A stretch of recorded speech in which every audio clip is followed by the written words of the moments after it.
नमस्कार, मैं हूं राज पटेल और आप देख रहे हैं लेट्स स्टडी विद नीतीश राज। जैसा कि आपको मालूम है कि इससे पहले हम एक वीडियो बना चुके हैं और ये दूसरा वीडियो होगा मानव रोग पर।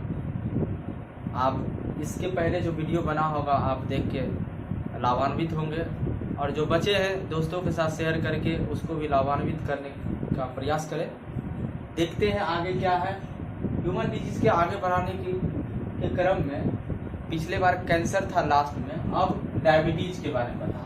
डायबिटीज़ क्या होता है कि हमारे शरीर के जो पेनक्रियाज है, जिसको अग्नाशय बोलते हैं, पैनक्रियाज, इसको हम बोलते हैं पेनक्रियाज द्वारा निकाले गए जो हार्मोन होता है, इंसुलिन हार्मोन, उसमें कमी हो जाता है।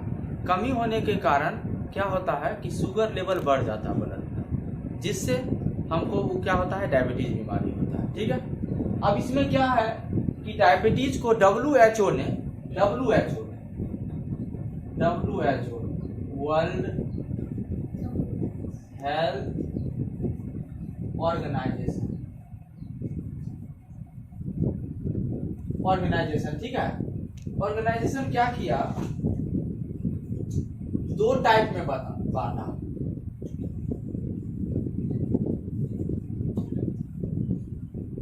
ऑर्गेनाइजेशन दो टाइप में बांटा। पहला टाइप है कि डायबिटीज या इंसुलिन डिपेंड, मतलब निर्भर डायबिटीज कहा जाता है। ये डायबिटीज बच्चों में होता है, ज्यादातर जन्मजात से ही होता है। और समस्या के कारण क्या है कि पैनक्रियाज में जो इंसुलिन है वो बनाता है। जीवित रहने के लिए इंसुलिन का इंजेक्शन की आवश्यकता हमें इसमें पड़ती है। इंजेक्शन लिखा हो INJECTION, इंजेक्शन लेना अनिवार्य होता है। ठीक है। अगर टाइप 2 की बात करें तो टाइप 2 में क्या है कि डायबिटीज, इसको नॉन इंसुलिन डिपेंड डायबिटीज भी कहते हैं। डिपेंड लिखा हुआ है DEPENDEN, डिपेंड डायबिटीज। ठीक है। अधिकांश लोगों में ये डायबिटीज ज्यादा पाया जाता है। ये जो है भारत में या वर्ल्ड की बात करें, भारत में तो सबसे अधिक है, 90 से 95% ये रोगी पाया जाता है। साधारणतः इसकी बात किया जाए तो 35 से 40 के उम्र में इस रोग होना शुरू हो जाता है। इसमें आखिर कारण क्या है? लोगों की दिनचर्या अनियमितता हो जाना, स्ट्रेस होना, यानी तनाव होना, मोटापा अधिक हो जाना, है ना, ये सब है। खान पान सही ना होना। परिवार में किसी को डायबिटीज यदि है तो लमसम शंका है कि आगे के भी जनरेशन में उसका होना लगभग तय रहता है। ठीक है। अगर भारत की बात करें तो 90 से 95% रोगी को ये टाइप वाले हैं, सेकेंड टाइप वाले। ठीक है। अब देखो ये टाइप 2 में क्या है, पैनक्रियाज से इंसुलिन बनता है और लेकिन कम मात्रा में बनता है। सेकेंड 2 में ये होता है, टाइप 2 में। ठीक है। अब ये इंसुलिन इंक्रीज पैनक्रियाज से सही समय पर निकलता। ठीक है। अब ये देखिए, डायबिटीज के लिए जीन की पहचान हुई थी। और कौन किया था जीन की पहचान? 1996 में सबसे पहले हुआ था। और ये इसके लिए कई जीन और पर्यावरणीय कारक हो सकते हैं। अगर अच्छे बात, डायबिटीज होने के लिए क्या होता है कि कई जीन और पर्यावरण, जो आवरण है, पर्यावरण के जो फैक्टर है, उसका भी बहुत ज़्यादा इसमें अहम रोल है।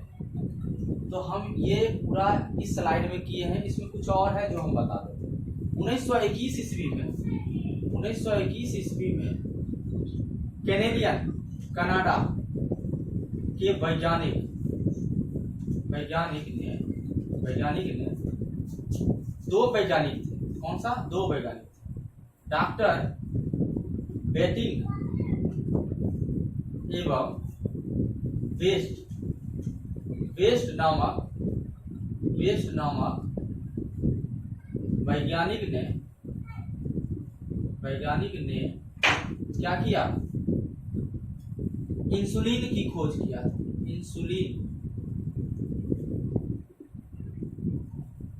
इंसुलिन की खोज ठीक है।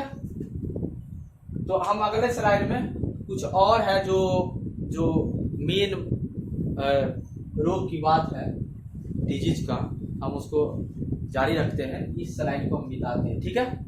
इसको हम रिमूव करते हैं। आप वीडियो को पॉज कर करके देख लीजिएगा, स्क्रीनशॉट ले लीजिएगा, ठीक है।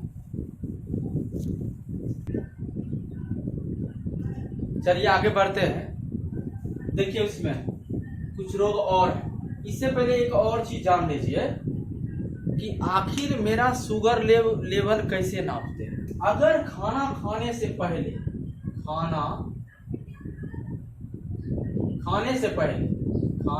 पहले अगर यदि ब्लड इतना 130 मिलीग्राम पर डेका मीटर, मतलब इसको मिलीग्राम ऐसे बोलिए, मिलीग्राम पर डेका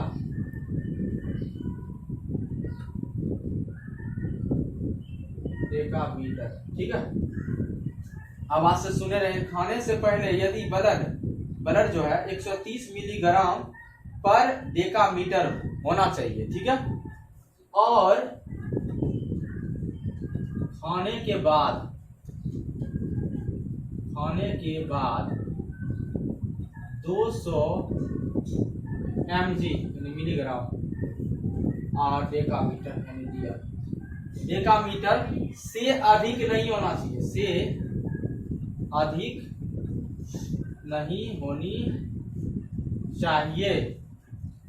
यानी खाने से पहले अगर 130 मिलीग्राम पर डेकामीटर है होनी चाहिए, और खाने के बाद 200 mg यानी मिलीग्राम पर डेकामीटर होनी चाहिए। इससे अधिक है तो डायबिटीज, ठीक है। तो ये भी पॉइंट पूछता है कभी कभी, इसको भी आप नोट कर लीजिएगा, ठीक है। अब आइए मिनी माटा रोग। मिनी माटा रोग जो है ये पारा से फैलता है, यानी HG से, इसको हम HG कहते हैं, ठीक है। ये हुआ क्या, ये सबसे पहले जापान के जो है, जापान से प्रारंभ हुआ। जापान में एक मिनी माटा खाड़ी है, वहां पर जो मछलियां जो पाया जाता है, वहां पर जो पारा वाला रहता है मछलियां, मतलब पारा का अंश वहां पर जाता है, तो उसमें पला तो पारा ज्यादा होगा। तो जिस कारण से वहां के जो मछलियां का जो सेवन किया वहां के जापान के आदमी, तो उससे फैलते हुए पूरे संसार में फैला, ठीक है। इसी से मिनी माटा रोग हुआ। हालांकि इसमें डायरेक्ट क्वेश्चन पूछता है कि मिनी माटा रोग किस चीज से, इनमें से किस तत्व से फैलता है, तो आप बताइएगा। पारा तो धातु है, और ये ऐसा धातु है जो आबाद है, जो रहता है गर्भावस्था में। यह प्रारंभ में जापान में, तो बता दिए इससे होता क्या है, मानसिक असंतुलन हो जाता है, आंखों की रोशनी चली जाती, मतलब कि धुंधलापन दिखाई पड़ता है इत्यादि, ये सब होता है, ठीक है। अब आइए इटाई रोग, ये भी रोग है, ठीक है, जो नॉर्मली क्वेश्चन बहुत बार इसको देखा गया है। सब क्वेश्चन ये कैडमियम के प्रदूषण से उत्पन्न होता है। ये क्या होता है, अस्थि और जोरों में, अस्थि का मतलब बोन होता है, और जोर का मतलब होता है जहां जहां जोर होता है। जैसे मान लीजिए ये हाथ है, हैंड है, अब हैंड के यहाँ पर जोर है, कलाई के पास भी जोर है, जहां जहां जोर है वहां पर ये दर्द असहनीय होता है, दर्द, जिसको इटाई रोग होता है। और इसके बावजूद लीवर याकृत होता है, याकृत, और लंग्स फेफड़ा में कैंसर जैसे खतरनाक रोग भी होने की संभावना ज्यादा रहता है, ठीक है। अब आइए ब्लू बेबी सिंड्रोम, ये भी क्वेश्चन कई बार देखने को मिला। ये बीमारी पेयजल में नाइट्रेट की अधिक मात्रा में मिल जाना, अगर उसका सेवन आप करते हैं तो आपको इस तरह से ब्लू बेबी सिंड्रोम होता है। ये ज्यादातर बच्चे में होता है, ठीक है। बच्चे में होता है, इसलिए होता है क्योंकि बच्चे में जो है ना, ऑक्सीजन जो ब्लड जो होता है, ब्लड जो हीमोग्लोबिन में ऑक्सीजन की मात्रा कम हो जाती है, जिस कारण से इस तरह के रोग ब्लू बेबी सिंड्रोम होता है, ठीक है। अब आइए ब्लैक फूड बीमारी, ये आर्सेनिक के कारण होता है। ज़्यादातर ये संपर्क में रहिएगा तो आर्सेनिक तो पानी में भी होता है और ज़्यादा यूज करना पड़ता है। कहीं कहीं जैसे हमारे राज्य बिहार में कहीं कहीं ऐसे ज़िला है जहाँ पर आर्सेनिक ज़्यादा है, कुछ ऐसे जगह है जहाँ पर लोहा की ज़्यादा मात्रा, आयरन की मात्रा ज़्यादा है। तो इस तरह से आप देख सकते हैं कि ये बीमारी होता है। ठीक है, ये त्वचा को प्रभावित करता है, रंग काला कर देता है त्वचा का, और अधिक फेफड़े कैंसर भी होता है, त्वचा कैंसर भी होता है। त्वचा कैंसर तो अल्ट्रावायलेट रे के कारण भी होता है, सूर्य से निकलने वाली पराबैंगनी किरण, उससे भी क्या होता है, त्वचा कैंसर होता है, स्किन कैंसर। ठीक है, अब देखिए अन्य बीमारी भी है जो अन्य परीक्षा में पूछे जाते हैं। कभी कभी जैसे ऐसे क्वेश्चन पूछ के देगा, कोयले के फैक्ट्री में काम करने वाले मजदूरों को प्रायः कौन से बीमारी से ग्रसित होना पड़ता है? तो बिल्कुल एंथ्रोकोसिस बीमारी, जो कोयले के धूल से होता है। स्वाभाविक है कि वहाँ पर जो मजदूर काम करेंगे तो वहाँ पर जो धूल निकलेंगे तो कोयला का ही धूल निकलेंगे, और उससे क्या होगा कि एंथ्रोकोसिस बीमारी होगा। ठीक है, दूसरी देखिए सिलिका, अगर सिलिका की बहुत अधिक मात्रा है तो उसमें सिलिकोसिस बीमारी होता है। ठीक है, अगला देखिए गन्ने की धूल गन्ने से ही बनता है। वहाँ पर जो फैक्ट्री के आसपास जाइएगा तो गन्ना जो सूखता है उसका जो क्या कहते हैं, गन्ना जूस निकालने के बाद जो उसका जो निकल जाता है तो उसमें बहुत सारा चौंक के टेप रखा जाता है, उससे उठाने या गिराने, ये धूल की जो मात्रा होता है उसको गन्ने के धूल कहते हैं, जिससे बेगा सोसिस बीमारी होता है। ठीक है, और ये देखिए कपास की धूल से क्या होता है, बेसोसिस बीमारी होता है। और देखिए तंबाकू से टैबेको से ही बना है टेबेकोसिस